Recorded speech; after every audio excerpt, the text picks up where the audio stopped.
This is a trigger warning. This episode of Give Me Lemons touches on the topic of suicide.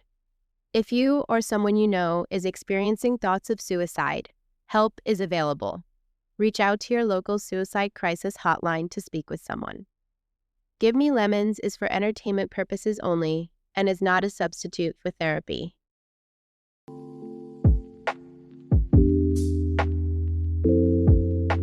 Hi, everyone. Welcome to Give Me Lemons. I'm your host, Siobhan Mondesire, and I am joined by the amazing René Lego. Thank you so much for being here, René. You're welcome. I like being on the other side. I don't have to. This is the easy part. I know, and I'm so nervous because you're a real pro at this. I was on your podcast a little over a month ago. Which the reception to that has been amazing. I'm curious, could you tell me why you even wanted to start a podcast? Well, one reason is that I didn't have an outlet creatively. I had been home with the pandemic and then working from home, isolated a lot.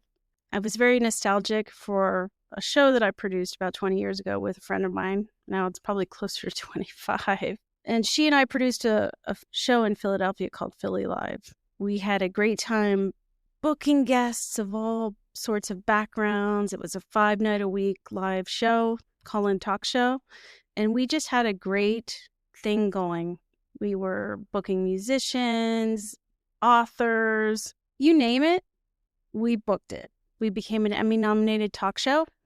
We booked everyday people to very famous people. We had the Roots on before they were as big as they are now. I called her up one day. It had been a while. She's teaching in New Jersey. And I said, hey, let's start a podcast. And she's like, what are you talking about? It took me a year to convince her to do it. And now here we are. We're like 25 episodes in.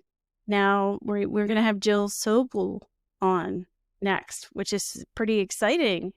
We never thought we'd have those big guests on before, but somehow there's a little bit of magic when she and I come together. That's why we started it. I will call what you did showbiz because I think it's so cool. I love hearing your stories about the life prior to, well, for the listeners that don't know, René and I worked together. And while we were there, René would just do some name dropping once in a while. We'd hear about these cool people or the cool shows that she was working on. So how did you get into show business? I don't think I ever worked in the biz, if you will. I would say I was biz adjacent because people who work in LA, I worked in LA for a little while, but people who worked in LA would say Philly is a number 4 market. So that doesn't really count, if you will. I went to school for film and television in Philadelphia. And when I graduated, I ended up getting, some gigs doing, producing work. And then one gig recommends you for another and you go produce something else. And that's how you get jobs in film and TV. It's really like who you know. I ended up working at the station, WYBE, and they had an opening for this new show that they were starting called Philly Live. And they were looking for a senior producer. And I had just gotten back from Japan. And they said, hey, you should apply for it. And before I left, I was, just doing odds and ends jobs there. I applied for it. I went from doing AP work and then becoming the senior producer of this TV show. So I did that for 2.5 years. And then the reason I left is a crazy one. I won't go into the details, but because of that, I decided, okay, I need a change of scenery. And then I headed to LA and I worked out there. What is your all-time favorite project that you've ever worked on in the industry? Well, I'll give you 2 things. One, I got to meet Al Jarreau because he was on Philly Live and he was awesome. I brought my Moonlighting album, LP, and I wanted him to sign it. And of course, he's not on the LP because Bruce Willis is on the front. So he drew himself on the LP, which was amazing, really gracious. And that host is really special to me. She passed away from breast cancer, actually. She holds a really special place in my heart. So that I look back fondly on. And then I did a documentary in the former Yugoslavia, and that is something that is very special to me. That documentary is called Picture Me an Enemy. I wanted to ask you, if you don't mind, I don't know much about lupus. So lupus is an autoimmune disease that at its simplest level is your body attacking itself. So if you get sick, instead of attacking the foreign body that is invading you, your body turns on itself. So to treat the lupus, you will take suppressants. One of the biggest ones is Plaquenil, which is an anti-malarial, and that they discovered suppresses your immune system. I've been taking Plaquenil almost 25 years now. I'm trying as much as I can preventing the next stage. So I try to take as little prednisone as possible. There are people who take prednisone every day. Basically, the next level is cancer medication. The worse it gets, the more you have to suppress your immune system. When your lupus gets worse, it will start to attack. It can attack any organ. Every lupus patient is different. It can attack different things. You can also have a host of symptoms, right? Fatigue, mouth ulcers. You get the lupus rash, the mylar rash, joint pain's a big one. Sjögren's is, I like to call it a sister disease. You can have it. You cannot have it. Some people have it as their primary. Some people have it as their secondary. Some don't have it at all. You can have Graves' disease instead.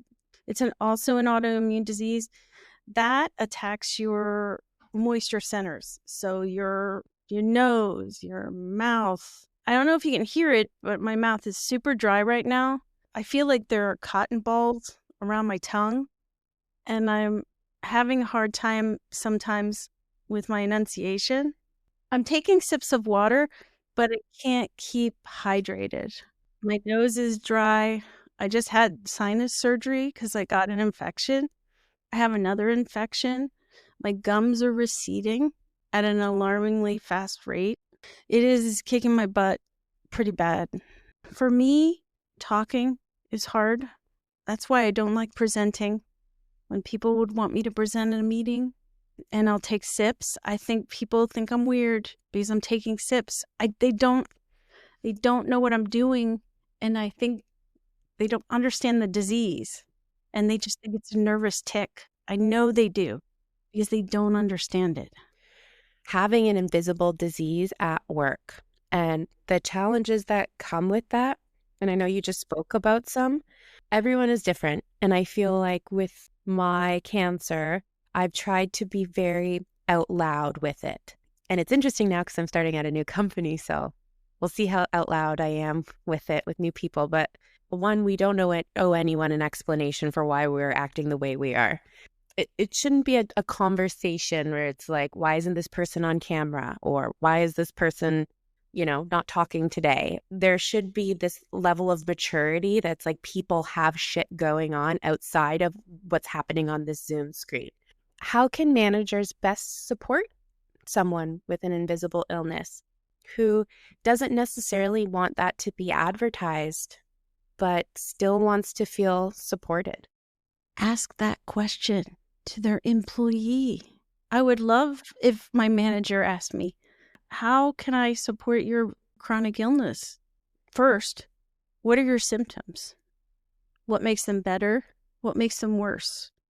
Let me have a level of understanding of what they are. That is such a simple question. What are your symptoms? I don't need to know about the details of your diagnosis, but the symptoms, I can help create an environment that makes it easier to manage them. I can't cure you, but I can create an environment to make it manageable. How can I help make things better so that you have a better experience at work, right? So that you're here more and more productive. Whenever I've had conversations, and not necessarily conversations that where my reports of previous jobs have come, not necessarily about like they have a chronic illness, but just a problem. I make sure that I give them access and tell them whatever the resources that the company has. Because a lot of times they don't even know. Like if there's mental health resources, my company does do a good job of making sure that that is well known. But a lot of companies don't. I make sure that I know as a manager what they have available to them and make sure that they know that that's there. You know, you still have to perform. Doesn't matter what pain level I'm in, I'm still expected to perform at a high level. So you learn to suck it up, smile, pretend like you're not in pain. All that pain has to go somewhere. So it's rough on yourself. I'm most rough on me. This could kill me. I could have a heart attack. I could die of organ failure. I could get that lymphoma we're talking about, right? So stress is not a good thing. I don't have a community like you do. I probably should. My outlet is my husband. My outlet is my small group of friends, the podcast that I have, my photography. I also don't have the energy for anything else. I literally get up, use all the spoons I have for work, and I'm done. You get it. Do you want to maybe give a quick overview of the spoons analogy? So this was started by, I'm sorry, I don't know her name, but for all the spoonies who understand what spoonies are, they'll know what I'm talking about. Basically, the analogy is there are a number of spoons equal to the number of energy units you might have. If you're chronically ill, you only have so much energy that you can expend a day. So if you put it in the number of units of spoons, maybe washing the dishes is 1 spoon and you have 9 spoons a day. So you have 8 spoons left. You've got to figure out how you're going to spend your 8 spoons. And maybe working is 7 spoons.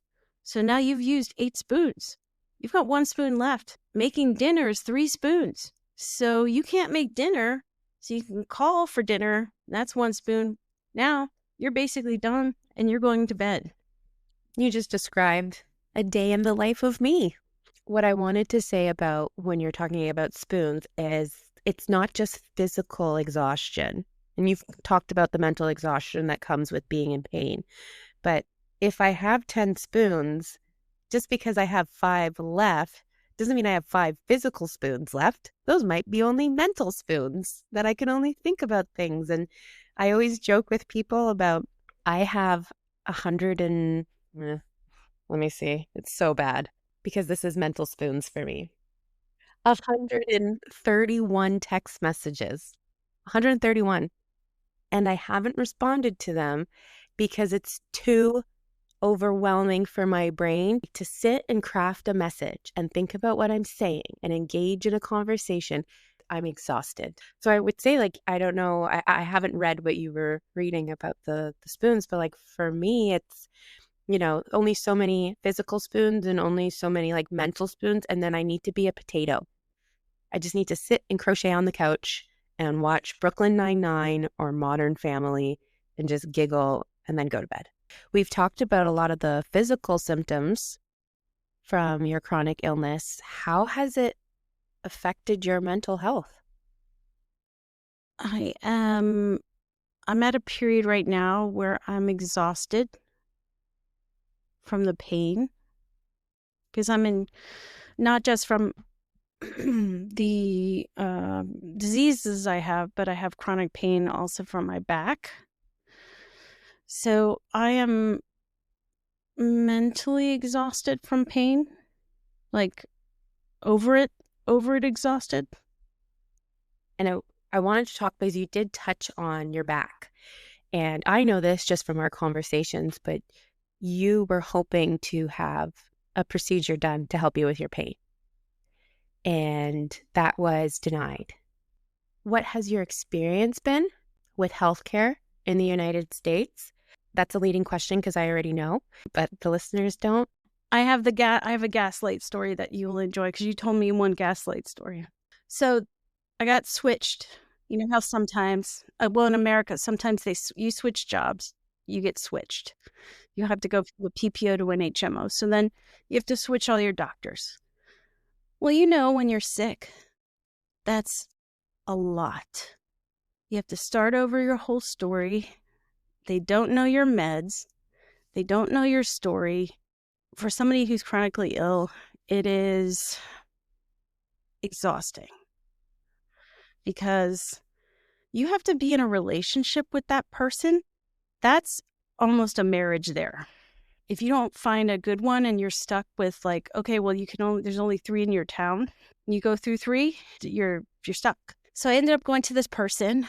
And one of the things that happens when you have lupus is you can have severely, very, very low white blood cell count, meaning extremely low. So I got switched to this doctor and my blood test came back and he's like, you've got really low white blood cell count. And I said, okay. He goes, well, I need to test you for HIV.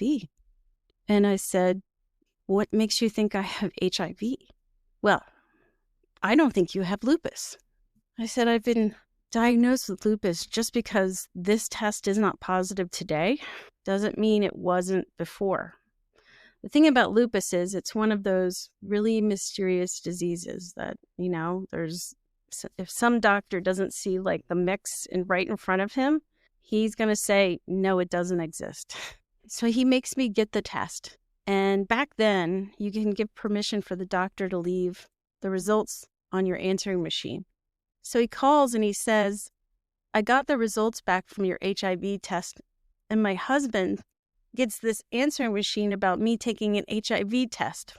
Thinking like, what is going on? Why are you taking an HIV test?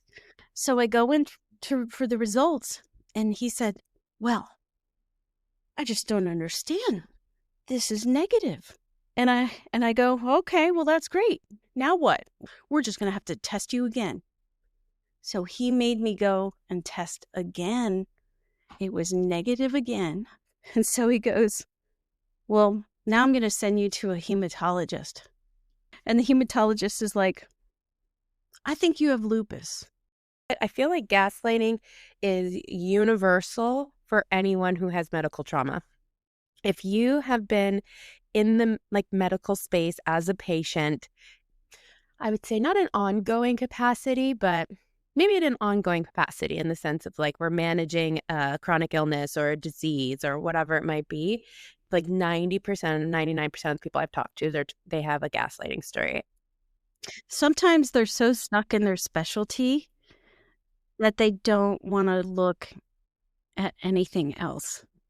100%. I think that as well because it's like they take the symptoms and they treat them separately. Oh, you're having discomfort or you're having headaches. Here's some Tylenol for that.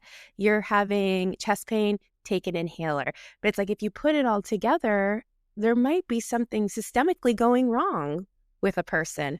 But we're just treating all these little bits and pieces because people don't fit the mold of what that disease or that diagnosis looks like. But it's not black and white. It's not going to check every single box. It's going to be different for every person and every body and every lifestyle and every environment. Because of the immunotherapy treatment that I'm on, maintenance therapy, I have really bad eczema. That's one of the side effects that I got. And I specifically get it around my eyes. So my eyes are really black around them. And I don't wear makeup because of like sensitive skin. So I look like a raccoon 24/7. So I finally got into a dermatologist recently and was just like, can you help me out with my eyes? They're very painful. And he's like, yeah, we have this special cream for your eyes because you can't put steroids on the eye skin, because it's so thin. And he's like, so bad. He looks at me and he's like, you're going to read online what the side effects potentially could be from this cream. He's like, the biggest one is lymphoma. I look at him, he looks at me. I burst out laughing in his office. I was dying. So I haven't used it. That's why my eyes are so black. But I want to hear about your experience. You're married and how you and your partner manage your chronic illness. Unfortunately, my caregiver also has his own problems. So, and there's times when he's really not feeling well and I'm not feeling well. We're both sort of on our own together, but we support each other. When you have an illness, there's no ego in the relationship. It's just complete vulnerability. Do you ever feel guilt with your partner? Is that something you experience? Sometimes, I mean, I always push myself too much, so I always overextend myself, and he's always telling me to stop. Yeah, where he's always saying, "It's past 5 o'clock or it's past 6 o'clock. You're off the clock. You need to stop." He also has, I would say, undiagnosed fibromyalgia. He's been gaslit himself. He has a lot of fibro pain. I mean, I can see it. I have it. I can see someone who has fibro. And we didn't even talk about fibro. I have fibromyalgia as well. So fibromyalgia for me personally is I think for some people it's neuro. For me it's muscular. Widespread muscle pain and weakness and achiness. It feels like the flu. No rhyme or reason. For me, it happens a lot of times when it's repetitive motion, a lot of generalized pain. My husband has that, but also he had hurt his back, never been the same since then, and had to have multiple surgeries. So he's got a lot of nerve damage and nerve pain in his neck and his back. And we're just a pair. There'll be some nights where he's, gotten back from work or I'm not great and he's not great. So we try to help each other. Whoever's the least worst of us is doing dinner. And I don't do very well in extremes. Like with the lupus, I can't take a lot of sunshine. He'll take the mowing because I can't do it. And I'll take the doing the dishes and the laundry and, things like that. So we try to help each other. When he can take over tasks for me, like calling doctors and doing those things, he will. But, a lot of times he's working. But, when he can be there, he certainly is. He's definitely my best friend, for sure. I told him when we got married, you got to know 2 things about me. I'm sick, and it's not going to change, and I'll probably die from this, and I'm super clumsy. Do you still want to marry me?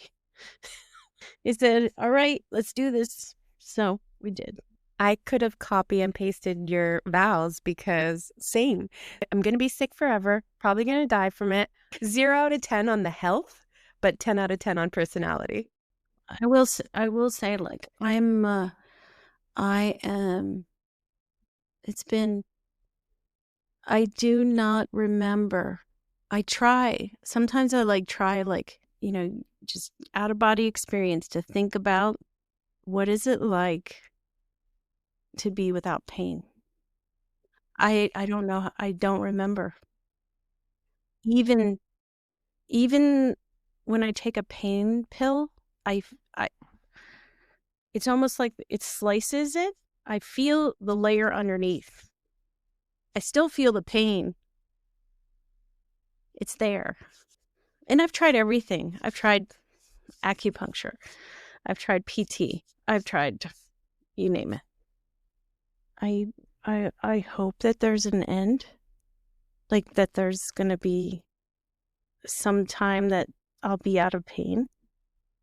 Because if you don't, if I think that there won't be, then it's over. If I don't have any hope, then it's over. Because nobody wants to live like this.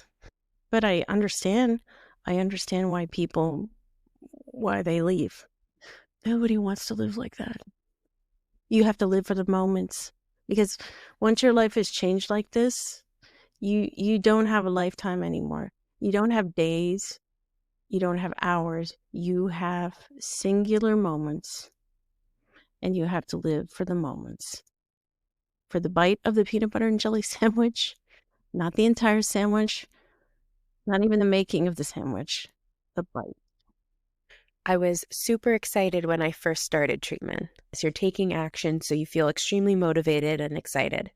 And then it was round 5. And I was like, I can't do this anymore. I'm like, I'm done. I'm sick of feeling like this. I don't want to do it anymore.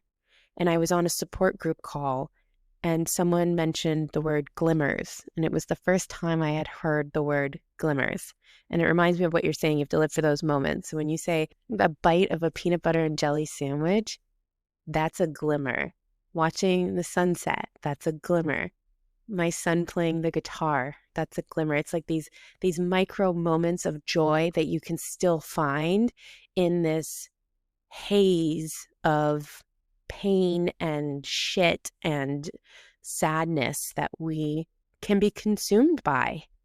That was really powerful for me because I always heard the word triggers, is the opposite. It's the negative stuff you hear that brings up the negative feelings versus the glimmers or like the good things that bring up the good feelings. So I started making a list on my phone when I heard that. And so I just like write down little glimmers. And when I'm having moments where I'm in my head a little bit and getting a little dark, I just go through that glimmer list as a reminder for myself. Because there are times where I will sit on the couch till 3 o'clock in the morning and I'll just think about how I'm going to die. I think about all the things that I'm going to miss and how this is going to kill me. What are you supposed to do with that? You can either let it consume you. Living with any trauma is a fucking choice. I am choosing to be here. You are choosing to be here. Every single day is hard, but it's a choice that I made not to let this fucking disease determine my life and what I'm going to do with it.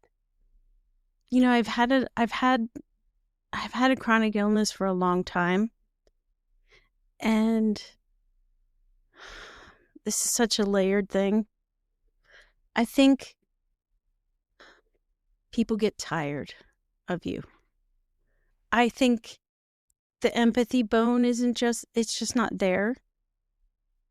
And, you know, do I think people are empathetic? For sure. It's just the same thing as when somebody asks you, how's your day? Do they really mean it? Sure. But do they really want to know how your day is, like for real? Because when you ask someone who has pain every day how they're really doing, the answer is, I'm not doing great because I'm not doing great every day. When you ask a chronically ill person how their orbit of friends is, it shrinks through the years. It really does. And that's just the truth of it. I have a very small circle of friends. These are the people who have stuck by me, but they know they're the kind of people that even if they fly to come see me and I say, I don't feel like going out to dinner after they've flown, they are okay with it. Honestly, you got me emotional, of course, when you spoke about the friend group getting smaller. They forget about us. When you first get diagnosed, when it's like a hot topic and everybody wants to, the grief tourists come flying in and they want to know what happened, what were the symptoms? Oh, okay, what can I do for you? I'm here to support you. But when you're sick for years, like you and I, well, you've been obviously sick longer than I have. I am getting up there in my sick years, but when you've been sick for a long time, that like novelty wears off for people. It's not like it becomes, they're always tired. They're always complaining. We become this like annoying thing for them, but that's our new normal. And then you do have those good friends, and you got me emotional because right before I got on this call with you, I was talking to my friend Kate, who has been one of my best friends forever. Shout out to Kate and to Owen and Beckett and Zach and Bruce. We love you. She was walking her dog and we were chatting. And I said to her, it was like, you are the definition of how to support a friend who is going through a chronic illness, because she has no expectations of me. She just meets me where I'm at. And sometimes where I'm at is I ghost her, don't respond to any messages because I'm just not mentally capable of answering a text message.